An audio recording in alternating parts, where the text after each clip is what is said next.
I said, this is it. I'm through, man. I got myself a boat. I said, I'm going to enjoy my life. I'm done. And so I knew they had a hockey team in Knoxville, and he called me up one day and he says, Ron, why don't we go see one of these hockey games live? Was And this a motive that he had to get you involved in it, or did he just out of randomly say, "Do you want to see a hockey game?"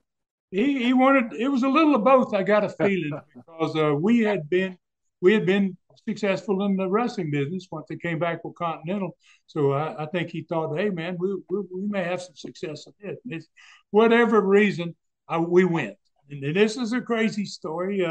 We watched the first period of the game. In fact, when the game started, the players just kind of suddenly appear on the ice, and buildings got 1,000 people in it, and and they're skirting it in the circles, and they're shooting the puck, and it's like no intro, no nothing, and then they blow the whistle, and then they get everybody. The game kind of starts, and you know uh, we'll watch the first period. Nothing happens. People sit on their hands, and I told Bob Pope was my buddy's name, and I said, Bob, I said, like, wow, this is. I thought, this ain't much, and we were about at the end of the very first period, and two guys dropped their gloves, and they started fight started, right? Building stood up, and I looked at him again, man, and I said, whoa, well, I can identify with this part of it. I said, there may be something in this, and so we watched another period, had another fight. And it's like, whoa, I see the high spot. I mean, hey, there's a high spot in this. So, we can, sometimes you can get them, right? And so we left the seats and we went into the Coliseum office because I'd done business there for years and years at the Coliseum. They all knew me, and I said, "Tell me something about this hockey league." And they said, "Well, there's four teams, and then Roanoke is the place." So me and him, we take a trip to Roanoke, Virginia. We sat down with the hockey owner, the guy that owns the East Coast Hockey League, which is now by far the biggest hockey league that's ever been. But we cranked it up for him. So we go in and sit down, and we say, "How's this work?" And finally, what does it cost? $25,000 franchise fee. So I said, okay, well, I may take a shot You at didn't that. have to go to Mac this time to borrow the money. Yeah, I didn't have to borrow the money this time. Yeah, I had the money. So we paid the money, and we so and the last question before we left, he says, "Hey, you're a wrestler, right?" I said, yeah, I'm a wrestler. I used to be a wrestler. He goes, you wouldn't you, if you had a team, you wouldn't have a bunch of goons and a wrestling type of coach or nothing like that, would you? And I said, no, man, of course not. I mean, this ain't wrestling; it's hockey, right? I enjoy the game, but anyway. So that kind of started the deal. I got the feeling that and that never left. The whole 5 years I was in this league, that was always a little bit of a problem. So anyway, we went back, and we don't know nothing about hockey. We don't know how to hire a coach. We don't know anything. So the commissioner of the league says, "I'll help you hire a coach." And I said, "Just start sending me names and numbers. I'll talk to them." And we're going to start next season. We'll be running in '89. And so we got out. What we did, Gerald, is we went, everybody in that league just had a little small time mind frame. They didn't cut, they didn't publicize, uh, they didn't do anything different. It's like, hey, we've got a game here. You can come and see it if you want to. Uh, we went to Nashville with the idea of we're going to blow this thing out of the water, Why not? Why Nashville instead of Knoxville? huh? Why Nashville instead of Knoxville? Knoxville had a team. Oh, Knoxville already They had already had a team. And that's one of the reasons I bought it. I said, we got a rival. We'll be the only damn team in the league that's got a rival 180 miles away.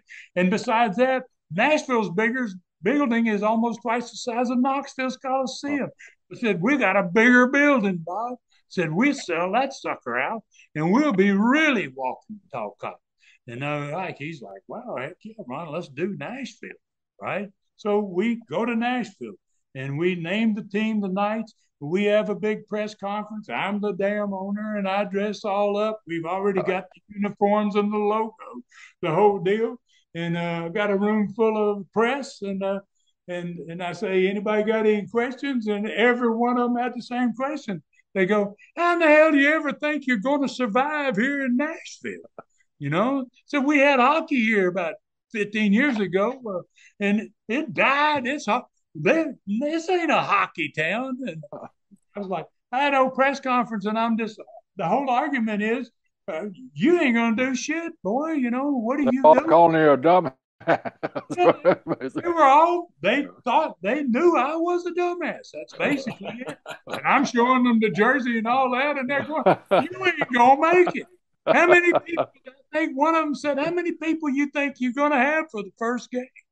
And I said, I don't know. I said, we haven't even started to promote yet. I said, but we're gonna find out. I said, it's going to take us about 6 months here, and then I'll have the answer to that. So will all you guys, right? So we went in there and we bought billboards, freeway billboards, not the little dinky billboards, the big freeway billboards. And we went 3 months out before the team was going to go on the ice. We put just eyeballs on the billboard, two big eyes on the billboard, on these freeway billboards. Bought them on all the freeways in Nashville, okay, and two eyeballs, and left it that way for 2 weeks. I talked to Lamar Advertising and told them my plan, and they went, God, Ron, nobody's ever done it this way. They go, we got to see what this is going to do, man. So I said, two eyeballs there for 2 weeks. 2 weeks later, all of a sudden, there's a mask around a hockey mask around the eyeballs. Eyeballs are still the thing that stick out to them, but there's a mask there. And they're like, we don't say nothing. I'm not talking to the paper or anything else. I'm just pumping them, pumping these freeways, man, getting everybody's attention out there. About 2 weeks after that, all of a sudden, the team's name was the Knights. Well, it's an iron mask, like a knight would wear, but the eyeballs are sticking out of it so that you can really see the eyes. And along come the hockey sticks that not just come out behind it, but they extend 20 feet at the top of the freeway billboards. So that now people are going, whoa, what is that? That's hockey coming. Then nothing's there. 2 weeks later, the date, boom, it's coming. And and we did all these. We went to banks. We did stuff, Gerald. We went to banks and radio stations. We set up nights with radios. This is going to be your night. What do you want to do with your night? How you want to promote it? What are you going to do to fill that arena so you can be a big star and so we can be a big star? I'll tell you one of the promotions right off the bat. We went to the biggest station in town, and he wasn't a star at this point, and we thought it was going to bomb, but we asked him, "What do you want to do?" And they said, "We want to have a contest on ice for a guy that's not even he's not a big star right now, but you're going to know who he is." He goes, "We want to have Garth Brooks lookalike contest on ice." Wow. And but now listen, we didn't know who we'd never heard of him. And they told us, they said, "No, you don't know who he is, but you're going to. He's got a song coming out." And so we left there disappointed. What kind of show? Who's Garth Brooks? This ain't gonna, you know. 2 or 3 weeks later, we're riding home from Nashville to Knoxville because we had to go back and forth all the time. And the radio jockey goes, "Boy, you listening to this one? You're gonna like this one." And bang, this guy's name is Garth Brooks. And here comes that "We Got Friends" and Lonely. I looked at Bobby. I was like, "Wow, Bobby, we." And not only did we have the lookalike contest, we had Garth Brooks on the ice. Wow. Wow. I kept hawking. I said, "Get me Garth Brooks. Get me Garth Brooks. We got to have Garth Brooks be the judge. So Garth came and judged the contest. Then he went and signed autographs. He started signing autographs as soon as he judged the contest. First period, he signed autographs through the entire rest of the night. The Coliseum was lined up 5 deep all the way around it, right? And I went to him in the third period, and and we got to be close friends. We got to be very close friends. In fact, he came to Cincinnati for me. But we he was signing, and I went to him in the third period, and I said, Garth, I said, you don't have to sign all these autographs. I mean, you've done enough, man. You've been great. Wow, you can't do. And he looked at me and he said, Ron, he goes, I'm not leaving until I sign every damn. Wow. And I turned to Bob, who was standing to, and I said, Bobby, he's going to be a star, big time. And by golly, I guess he did. Right? Yeah, I guess We did, so. yeah.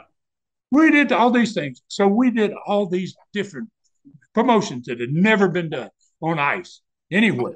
I mean, they didn't do it in the NHL. They didn't do it in the East Coast. They had never done this type of stuff. They didn't know what we were going to do.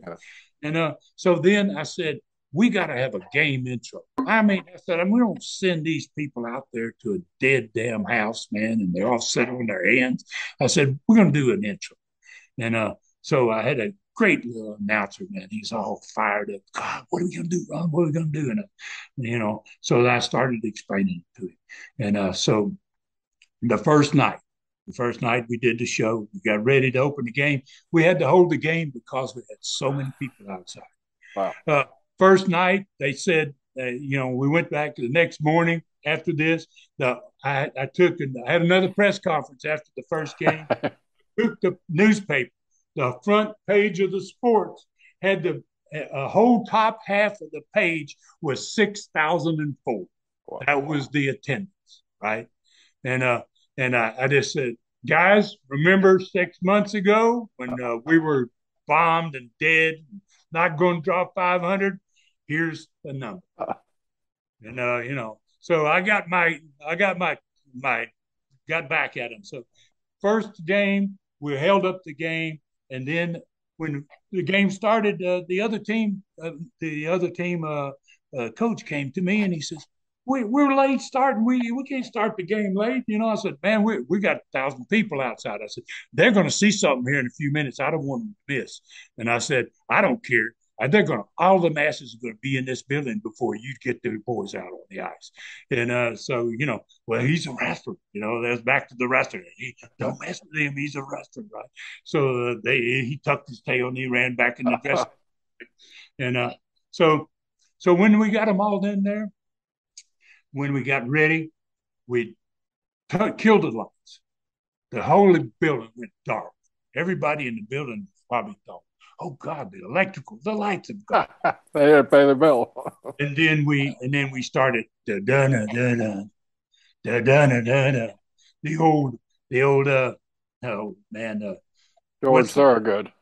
Yeah, George Thorogood, man. I mean, it was a Bob Armstrong's song, man, that he came to the ring with, and then we cut the spotlights on, man, and then all of a sudden the announcer said, "Ladies and gentlemen, here come you. We're so proud to present to you your Nashville Knights," right?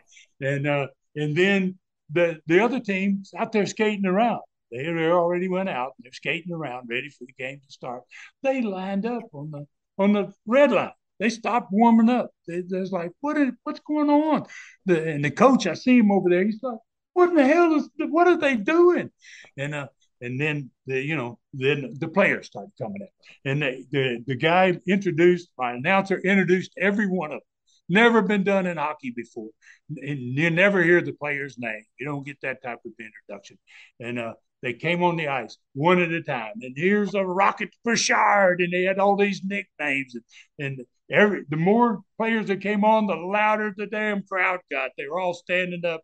And the last guy came through onto the ice, and he took his stick and he flipped it over his shoulder like a gun, and he dropped down on his knees and he mowed down the whole other team that was standing out of the red line. That building exploded. I mean, did you arrange that, or did this guy just ad lib that? Huh? Did you arrange that, or did the Oh other no, guy I just took have them limit? boys out a day early, man. I said, "Here's your." I wasn't going to take no chance, man. And I got the dude that could skate and could scoot it out there and on his knees and get all the way across the ice. He slid on his knees all the way across the ice and he gunned down that whole team, man. It was like, it was made. Hockey was made. I mean, we took franchise went from 25,000. The next year, we went and bought one in Cincinnati. They said, and we went to the team meeting, to the meeting at the end of the year. We drew the largest crowds they'd ever had. We drew 8,000 plus. We sold out the building twice in that first year, and then we went to those meetings in the summer, and we sat down, and they were got everybody's like, Ron, you know, well, wow. I mean, what in the hell do you do over there? Gee, how did you fill the building? And normally those guys were making about $75,000 a year off of selling their dasher boards. Well, hell, dashers was just a start for us, man. We had all these packages and all these things. We sold $300,000 worth of other revenue to Wow. the advertising revenue to be a part of the team, right? Yeah. And that went to $1 million a year later in Wow. Cincinnati, just the revenue from the sales of being a part of the company. So we went, sat down in the meeting. We sat through the whole meeting. Everybody was just, Ron, can we do openings? Do you have a problem if we do an opening day? I said, no, guys, do your deal, man. Let's entertain them. You got to entertain them. And I had the first game, I had the guys from the NHL, two major guys from the NHL. And they came into the office after the first period. They watched the intro and the whole deal. And then my announcer, he was saying that I had a goalie named John Reed. And when John Reed would make a save, he'd go, "Saved by John Reed." And the whole crowd by the end of the game is going, "Reed." I mean, everybody's into it. They come in my office and they go, "Who owns this? Who owns this?" I hear them out on the outside. "Who owns this company?" And I said, "I own it back here." So I said, "Who are you?" I introduced myself. "Who are you?" "I'm from the Blackhawks, and I'm from the Soldiers." So I said, "Yeah, yeah." They said, "Who in the hell do you think you are?" And I said, "What do you mean, man?" I mean, no, we did. That ain't hockey. They go, "That ain't hockey. What you did the night out there." They go, "That ain't hockey." Wow. They go, "Well, yeah." They go, "That you think you're not going to do that That's every." wrestling. Yeah, he said, "You're not going to do that every game, are you?" And I said, "You damn right, I'm going to do it every." You know. And they said, yeah, this is just not hockey. And I told them, I said, "Guys, listen." I said, "We're in Nashville, Tennessee." I said, "We're not in Minnesota. We're not in Canada." I said, "Half these people that are in those seats out there don't know a damn thing about this game." I said, "But I tell you what, how many was standing up? How many was in the seat when that game started?" And I said, "I bet the two of you were standing up." And they looked at each other like, "Damn, he got us." I mean, they had gotten into it themselves. And I said, "I own this team." And I said, "It may be in the minor leagues, but I'm going to draw major league crowds." And I said, I'm going to entertain these people until they learn the game.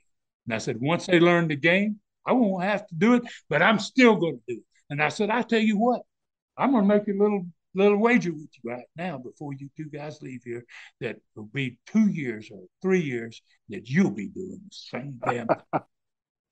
And by God, it was. It wasn't much longer than that. It actually happened the next year with Chicago, with the Bulls. And they had somebody at that game watch that intro, and they got the idea for doing their intro. So I kind of started that whole deal of introducing sports teams indoors. Wow. And Wow. did it with the hockey team. That's I heard that story. That is just amazing to me. And what gets me about this is, the old purist about sports say you don't need that stuff. You don't need the pyro. You don't need the pyro. But the Chicago Bulls that you just mentioned, when they had Jordan, arguably the greatest team of all time, arguably the greatest player. You didn't argue that, but one of. They still did all of that around it to give Yeah. people the entertainment to go with it. Doesn't detract from the sport. It just adds to it. It was an absolute necessity in a minor league hockey.